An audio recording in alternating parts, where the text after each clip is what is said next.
बिस्मिल्लाहिर्रहमानिर्रहीम अस्सलामुअलैकुम the Urdu Islamic teacher channel में खुश आमदीद।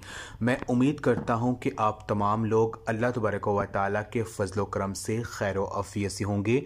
मेरी बहन और भाइयों, ये बात तो आपने सुनी होगी कि एक अनार 100 बीमार। ये बात बिल्कुल सच है, क्योंकि अनार के हर दाने में ही नहीं, इसकी जड़ों में, इसके छिलकों में, इसके पत्तों में कुदरत ने इंसानों के लिए शिफा रखी है और इसके खाने के बेशुमार फ़ायदे हैं।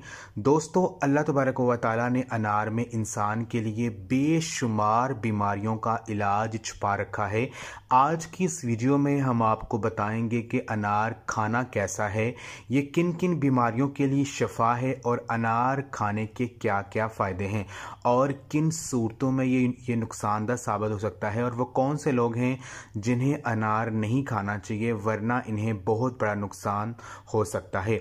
ये सब कुछ हम आपको आज की इस वीडियो में बताएंगे। वीडियो आपके लिए बहुत ही ख़ास है, इस वीडियो को पूरा देखिएगा। दोस्तों, अनार को जन्नती मेवा कहा गया है। कुरान मजीद में सूरत रहमान की आयत नंबर 68 में अनार का जिक्र है, यानी जन्नत के बागात में मेवे, खजूर और अनार जो है ये मौजूद होंगे। अनार के बारे में नबी पाक सल्लल्लाहु अलैहि वसल्लम ने फरमाया, ये जन्नत का फल है। अनार किन लोगों के लिए किन सूरतों में नुकसानदा है, ये भी आपको बताएंगे। पहले हम आपको इसके जो हैरान कुन फ़वाइद हैं वो आपके साथ शेयर करते हैं। अनार गुर्दों को सेहतमंद रखता है। अनार जिगर की हिफाजत करता है और जिगर का जो हिस्सा किसी बीमारी की वजह से ख़राब हो जाता है, इसे नए सिरे से तश्कील देता है। अनार जिस्म के मदाफ़ती निज़ाम को ताकतवर बनाता है। अनार के दानों और इसके जूस में बीमारियों से महफूज रखने वाले कुदरती निज़ाम को तवाना करने वाले विटामिन सी की काबिल ज़िक्र मिकदार होती है, जो कि जिस्मानी तवानाई के लिए ज़रूरी समझा जाता है। जिन बच्चों में जो है एनीमिया की कमी हो, यानी जिन बच्चों में का खून ना बनता हो, अगर उन्हें अनार खिलाए जाए, उन बच्चों में खून वाफर मिकदार में बनना शुरू हो जाता है। जिन औरतों में, जिन मर्दों में जो है उनके बाल गिरना शुरू हो जाते हैं और गंजापन का मसला हो, अगर वो अनार खाएं तो उनके जो बाल हैं वो गिरना बंद हो जाएंगे। अनार दिल की बीमारियों से बचाता है। अनार जो है ये बुढ़ापे को टालता है। इसमें एंटीऑक्सीडेंट की वाफर मिकदार पाई जाती है। अनार खाने से जो है कैंसर का ख़तरा कम हो जाता है। एक रिसर्च के मुताबिक अनार के दानों का जूस और पूरे अनार का अर्क इस्तेमाल करने वाले जो है सरतानी गुलियात बेजान हो जाते हैं। इस तरह छाती के सरतान के बढ़ने का ख़तरा भी घट जाता है।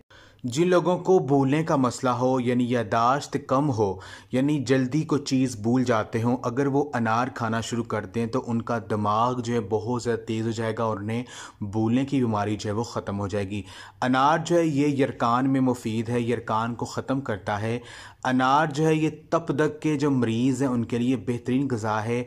ये अनार खाने से पेशाब की जलन दूर हो जाती है। जिन औरतों को, जिन मर्दों को पेशाब जो है जल जल के आता हो, पेशाब जो है उसमें जलन महसूस होती हो, अगर वो अनार खाना शुरू कर दें तो उनकी जो जलन है वो दूर हो जाएगी और जो गर्मी है उनके जिस्म से निकल जाएगी।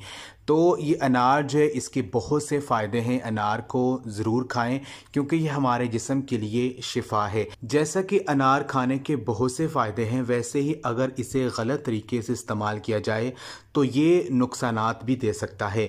खांसी होने की सूरत में अनार खाने से परहेज़ करें, इससे आपकी खांसी बढ़ सकती है और ये आपको नुकसान पहुंचा सकता है।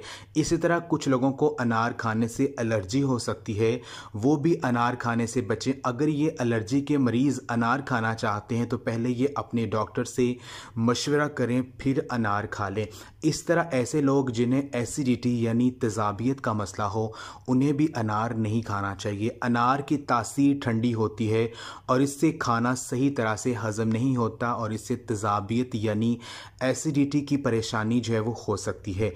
इसी तरह जो लोग लो ब्लड प्रेशर के मरीज़ हैं वो भी अनार खाने से पहले डॉक्टर से मशवरा करें और फिर फिर अनार खाएं। तो मेरी बहन और भाइयों, ये थी हमारी आज की वीडियो। इस वीडियो को जो है अगर आपको अच्छी लगी इसको लाइक ज़रूर करें और इस वीडियो को सदका जारिया समझकर जो है दूसरे मुसलमान बहनों और भाइयों के साथ भी लाजमी शेयर करें। जज़ाकल्लाह।